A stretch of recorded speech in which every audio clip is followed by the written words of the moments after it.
السلام علیکم نحمده ونصلی علی رسوله الکریم بعد فاعوذ باللہ من الشیطان الرجیم بسم اللہ الرحمن الرحیم یا ایہا المدثر قم فانذر وربک فکبر صدق اللہ العظیم۔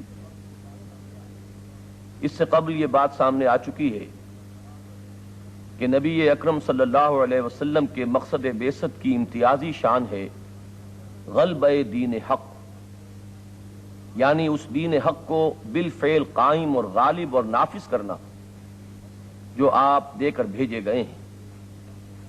اور یہ بات ظاہر ہے کہ اس کے لیے ایک مکمل انقلابی جد و جہد درکار ہے۔ چنانچہ سیرت مطہرہ میں ہمیں وہ تمام مراحل نظر آتے ہیں، کسی بھی انقلابی جد و جہد میں پیش آنے لازمی ہے۔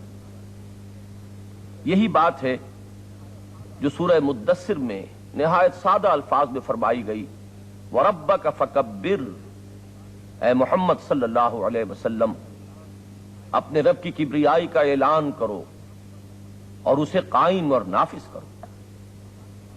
اس انقلابی جد و جہد میں ظاہر بات ہے کہ پہلا مرحلہ جو ہمیں آپ کی حیات طیبہ کے مکی دور میں نظر آتا ہے وہ مشتمل ہے دعوت و تبلیغ، تربیت اور تزکیے اور تنظیم پر۔ ظاہر بات ہے کہ جہاں تک تنظیم کا تعلق ہے اس کی بنیاد تھی محمد الرسول اللہ صلی اللہ علیہ وسلم پر ایمان اور آپ کی بے چون و چرا اطاعت اور آپ سے بدل و جان محبت۔ یہی وہ چیز ہے جس نے آپ پر ایمان لانے والوں کو ایک بنیان مرصوص بنا دیا، ایک ایسی طاقت، ایک ایسی قوت کہ جو گویا حضور کے اشاروں پر حرکت کرتی تھی۔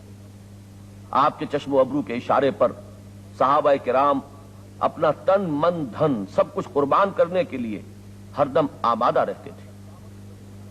البتہ جہاں تک دعوت و تبلیغ کا تعلق ہے اس کے ضمن میں سب سے پہلے تو یہ بات پیش نظر رہنی چاہیے کہ اس کا مرکز و محور اور اس کا مبنا اور اس کا مدار قرآن حکیم ہے۔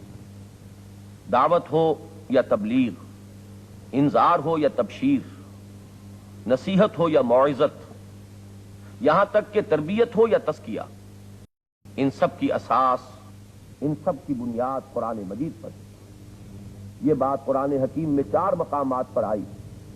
نبی اکرم صلی اللہ علیہ وسلم کا جو منہج عمل ہے، جو آپ کا طریقہ کار ہے، اس کی بنیاد یتلو علیہم آیاتہ ویزکیہم ویعلمہم الکتاب والحکمہ۔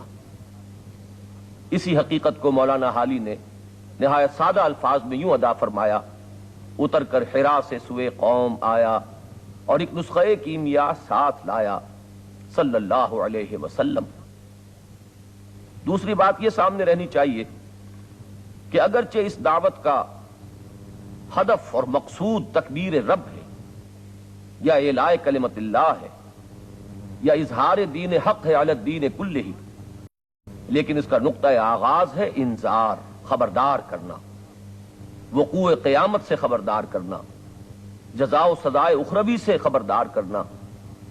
یہ خبردار کرنا، یہ انذار دعوت نبوی کا نقطہ آغاز ہے۔ اور یہ بات جان لینی چاہیے کہ نبی اکرم صلی اللہ علیہ وسلم کے نقش قدم پر اگر کبھی کوئی دعوت اٹھانی ہو اور برپا کرنی مقصود ہو تو اس کا نقطہ آغاز بھی انذار ہی ہوگا۔ چوتھی بات یہ پیش نظر رہے کہ اس دعوت کے ضمن میں ہمیں نبی اکرم صلی اللہ علیہ وسلم کی سیرت مطہرہ میں ایک نہایت فطری اور حکیمانہ تدریج نظر آتی ہے۔ یہ دعوت الاقرب فالاقرب کے اصول پر آگے بڑھتی ہے۔ اس کا آغاز گھر سے ہوا۔ آپ پر ایمان لانے والوں میں سب سے پہلے حضرت خدیجہ الکبریٰ ہے رضی اللہ تعالی عنہا، آپ کی زوجہ محترمہ۔ آپ کے چچا زاد بھائی ہیں جو آپ کے زیر کفالت بھی ہیں، زیر تربیت بھی ہیں، حضرت علی رضی اللہ تعالی عنہ۔ آپ کے انتہائی گہرے دوست ہیں حضرت ابوبکر صدیق رضی اللہ تعالی عنہ۔ آپ کے وہ غلام ہیں کہ جنہیں آپ نے آزاد کر کے اپنا منہ بولا بیٹا بنا لیا تھا، یعنی حضرت زید ابن حارثہ رضی اللہ تعالی عنہ. یہاں سے یہ دعوت آگے بڑھی کنبے اور قبیلے کی طرف. پھر جب تک کہ آپ اہل مکہ سے مایوس نہیں ہو گئے، آپ نے اپنی پوری دعوتی سرگرمی مکے ہی تک محدود رکھی. جب مکے والوں کی مخالفت کی بنا پر آپ کو ہجرت کرنا پڑی، تب بھی ایک عرصے تک، جب تک کہ اہل عرب نے آپ کی حیثیت کو تسلیم نہ کر لیا صلح حدیبیہ کی شکل میں، آپ نے اپنی تمام تر توجہات اندرون ملک عرب ہی مرتکز رکھی. اس کے بعد آپ نے بیرون ملک دعوت کا آغاز فرمایا. یہ ہے تدریج جو بالکل فطری ہے اور نہایت حکیمانہ ہے. آخری چیز اس ضمن میں یہ بھی نوٹ کرنے کے قابل ہے کہ دعوت و تبلیغ کے ضمن میں نبی اکرم صلی اللہ علیہ وسلم نے وہ تمام وسائل اختیار فرمائے جو اس وقت موجود تھے. چنانچہ جب آپ کو حکم ہوا کہ فانذر عشیرتک الاقربین، اپنے قریبی اعزاء و اقارب کو خبردار کیجئے، تو آپ نے 2 مرتبہ دعوت عام کا اہتمام فرمایا اور وہاں اپنی دعوت پیش کی. اگرچہ بظاہر احوال ہماری دنیاوی معیارات کے اعتبار سے یہ دونوں کوششیں ناکام رہیں. اسی طریقے سے جب آپ کو حکم ہوا فاصدع بما تؤمر، اب ڈنکے کی چوٹ کہیے جس کا کہ آپ کو حکم ہوا ہے، تو آپ نے کوہ صفا پر کھڑے ہو کر وہی نعرہ بلند کیا جس کا کہ عرب میں رواج تھا، وا صباحا، ہائے وہ صبح جو آنے والی ہے، جس پر لوگ جمع ہو گئے. اور آپ نے پھر انہیں عذاب آخرت سے جب خبردار کیا تو آپ کا سگا تایا ابو لہب مجمع میں سے بولتا ہے، تبا لک لہذا جمعتنا، معاذ اللہ، نقل کفر کفر نہ باشد. اے محمد تمہارے ہاتھ ٹوٹ جائیں، کیا تم نے ہمیں اس کام کے لیے جمع کیا تھا؟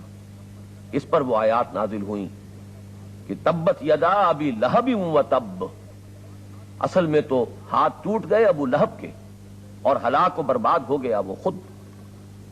یہ بات بھی نوٹ کرنے کے قابل ہے کہ ابتدا تو اگرچہ حضور نے بنفس نفیس فرمائی دعوت و تبلیغ کے میدان میں، لیکن جو لوگ آپ پر ایمان لائے ان میں سے ہر شخص اپنی جگہ پر ایک داعی حق بن گیا. ان میں نمایاں ترین مقام ہے حضرت ابوبکر صدیق کا. آپ پر ایمان لانے کے بعد وہ خود مجسم داعی بن گئے، وہ خود مبلغ بن گئے. چنانچہ ہمیں یہ معلوم ہے کہ صحابہ کرام میں جو چوٹی کے 10 صحابہ ہیں جنہیں ہم عشرہ مبشرہ کے نام سے جانتے ہیں، ان میں سے 6 وہ ہیں جو حضرت ابوبکر صدیق رضی اللہ تعالی عنہ کی دعوت و تبلیغ سے ایمان لائے. ان میں حضرت عثمان بھی ہیں، ان میں حضرت عبد الرحمن ابن عوف بھی ہیں، ان میں حضرت طلحہ بھی ہیں، حضرت زبیر بھی ہیں، حضرت سعد ابن ابی وقاص بھی ہیں رضی اللہ تعالی عنہم اجمعین. دعوت کے اس عمل پر جو رد عمل کفار کی طرف سے، سرداران قریش کی طرف سے ظاہر ہوا، اس میں بھی ہمیں ایک عجیب ترتیب نظر آتی ہے. وہی ترتیب جو ہمیشہ کسی انقلابی دعوت کے خلاف رد عمل میں ظاہر ہونی ضروری ہے. چنانچہ فوری رد عمل جو ابتدا میں ظاہر ہوا وہ استہزاء اور تمسخر کا تھا. گویا کہ چٹکیوں میں بات اڑانے کی کوشش کی گئی، حضور کو مجنون قرار دیا گیا، آپ پر معاذ اللہ پاگل پن کی پھپتی چست کی گئی. معلوم ہوتا ہے کہ کوئی خلل دماغی کا عارضہ لاحق ہو گیا ہے یا شاید کوئی آسیب کا اثر ہو گیا ہے. یہ کچھ بہکی بہکی باتیں کرنے لگے ہیں. اچھے بھلے آدمی تھے، نہ معلوم کیا ہوا. نبی اکرم صلی اللہ علیہ وسلم جب یہ باتیں سنتے تھے اور آپ کے قلب مبارک پر رنج و اندوہ کی کیفیت طاری ہوتی تھی تو وہی یہ خداوندی تسلی و تشفی اور دلجوئی کے لیے نازل ہوتی تھی. نون والقلم وما یسطرون ما انت بنعمت ربک بمجنون وان لک لاجرا غیر ممنون وانک لعلی خلق عظیم. اس کے بعد جب بات آگے بڑھی، قریش نے یہ دیکھا کہ جسے ہم ایک مشت غبار سمجھے تھے وہ تو ایک بہت بڑی آندھی کی صورت اختیار کر رہی ہے. ہمارے اقتدار، ہماری دیرینہ روایات، ہمارے تہذیب و تمدن، ہمارے عقائد و مذہب کے خلاف ایک بہت بڑی انقلابی جد و جہد کا آغاز ہو چکا ہے. گویا کہ علامہ اقبال کے الفاظ میں انہوں نے یہ دیکھا کہ نظام کوہنا کے پاس بانو یہ معرض انقلاب میں.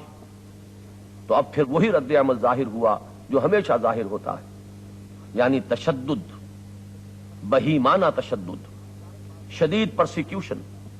اور ظاہر بات ہے کہ اس کا سب سے بڑا حصہ انہی صحابہ کے حصے میں آیا جو لوگ کہ غلاموں کے طبقے سے تعلق رکھتے تھے، جن کا کوئی حمایتی نہیں تھا، جن کی طرف سے کوئی بولنے والا نہ تھا.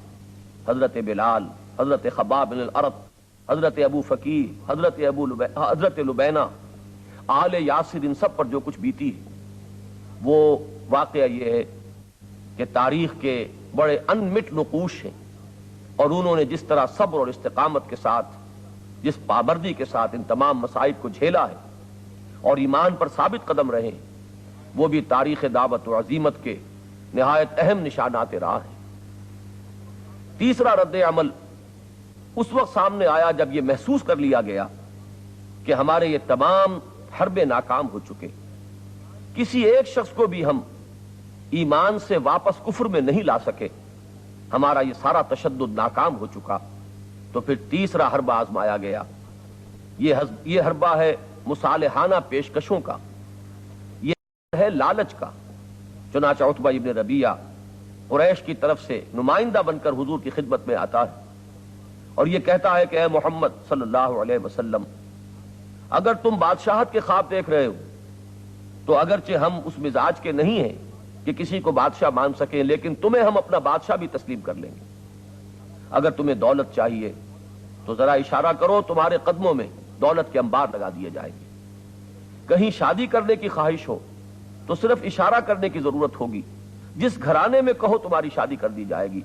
لیکن بہرحال تم اس کام سے باز آ جاؤ جس نے قریش کے اندر تفرقہ برپا کر دیا ہے. اس کا جو جواب دیا محمد الرسول اللہ صلی اللہ علیہ وسلم نے، وہ تاریخ عظیمت میں آب زر سے لکھے جانے کے قابل ہے. اگر تم لوگ میرے ایک ہاتھ میں سورج اور ایک میں چاند رکھ دو تب بھی میں اس کام سے باز نہیں آ سکتا جس پر میں اپنے رب کی جانب سے مامور ہوا ہوں. نتیجہ یہ نکلا کہ وہ وقت بھی آیا کہ ایک آخری الٹیمیٹم دیا گیا اور ایک وفد ابو طالب کے پاس آتا ہے جو حضور کی پشت پناہی کیے چلے جا رہے تھے، اور انہی کی وساطت سے بنی ہاشم کا پورا خاندان گویا کہ نبی اکرم صلی اللہ علیہ وسلم کی پشت پر تھا. قریش کی طرف سے انہیں الٹیمیٹم ملتا ہے، اے ابو طالب، ہمارے صبر کا پیمانہ لبریز ہو چکا ہے، اب دو ہی راستے ہیں، یا محمد کی حمایت سے دستکش ہو جاؤ صلی اللہ علیہ وسلم، اور یا پھر میدان میں آؤ اور مقابلہ کرو. یہ وہ وقت ہے جب کہ ابو طالب کی ہمت بھی جواب دے گئی. انہوں نے حضور کو طلب فرمایا اور یہ کہا کہ بھتیجے، مجھ پر اتنا بوجھ نہ ڈالو جسے میں برداشت نہ کر سکوں. اور یہی وہ واحد موقع نظر آتا ہے جب حضور کی آنکھوں میں نمی آ گئی، آپ کی آنکھوں میں آنسو آ گئے، لیکن آپ نے بات وہی کہی جو عزیمت کا تقاضا ہے، چچا جان، اب تو یا تو یہ کام پورا ہو کر رہے گا جو میرے رب کی طرف سے میرے حوالے کیا گیا ہے، اور یا میں اسی میں اپنے آپ کو ہلاک کر لوں گا. نبی اکرم صلی اللہ علیہ وسلم پر ذاتی اعتبار سے بھی ابتلاء و آزمائش کے بہت سے مراحل آئے ہیں. آپ پر دست درازی بھی ہوئی، آپ کے فرق مبارک پر راکھ بھی ڈالی گئی، آپ کے راستے میں کانٹے بھی بچھائے گئے، آپ کی گردن میں ایک چادر کو بل دے کر ایک پھندے کی صورت میں ڈال کر اس کے دونوں سروں کو کھینچا گیا کہ آپ کی آنکھیں ابل آئیں. ایسا بھی ہوا کہ آپ سر بسجود تھے اپنے خالق کے سامنے اور عین کعبے کی دیوار کے سائے میں، اور وہاں عقبہ ابن ابی معیط ابو جہل کی شہ پر ایک اونٹ کی نجاست بھری اوجری لا کر حضور کے شانہ مبارک پر رکھ دیتا ہے. پھر وہ وقت بھی آیا جبکہ یہ انتہائی شدت کی صورت اختیار کرتا ہے یہ طرز عمل، اور پورے خاندان بنی ہاشم کو نبی اکرم صلی اللہ علیہ وسلم کے ساتھ 3 سال تک ایک گھاٹی میں محصور ہو کر گویا کہ ایک طرح کی نظر بندی کی صورت میں بسر کرنے پڑتے ہیں، جس کے دوران شدید ترین مقاطعہ ہے. کھانے پینے کی کوئی چیز گھاٹی میں داخل نہیں ہونے دی جا رہی. وہ وقت بھی آیا ہے کہ بنی ہاشم کے بھوک سے بلکتے ہوئے بچوں کے لیے حلق میں ڈالنے کے لیے اس کے سوا اور کچھ نہ تھا کہ سوکھے چمڑوں کو ابال کر اس کا پانی ٹپکا دیا جائے. لیکن معلوم ہوتا ہے کہ حضور کے ذاتی ابتلاء کا ابھی نقطہ عروج باقی تھا، اور یہ نقطہ عروج سن 10 نبوی میں پہنچ گیا. اس سال اگرچہ شیب بنی ہاشم کی اس نظر بندی سے تو رہائی مل گئی، لیکن اللہ تعالیٰ کی طرف سے امتحان و ابتلاء اپنے اس نقطہ عروج کو پہنچ گئے کہ ایک ہی سال میں حضرت خدیجہ الکبریٰ رضی اللہ تعالی عنہا کا بھی انتقال ہو گیا، اور ابو طالب کا بھی. گھر میں ایک دلجوئی کرنے والی رفیقہ حیات تھی، وہ بھی نہ رہی. اور خاندان کی پشت پناہی کا ایک ذریعہ اور وسیلہ ابو طالب تھے، وہ بھی اٹھ گئے۔ سال ہے جسے نبی اکرم صلی اللہ علیہ وسلم عام الحزن سے تعبیر فرماتے ہیں، یہ رنج اور غم اور اندوہ کا سال ہے۔ فصلی اللہ علیہ وعلی آلہ واصحابہ وسلم تسلیما کثیرا کثیرا۔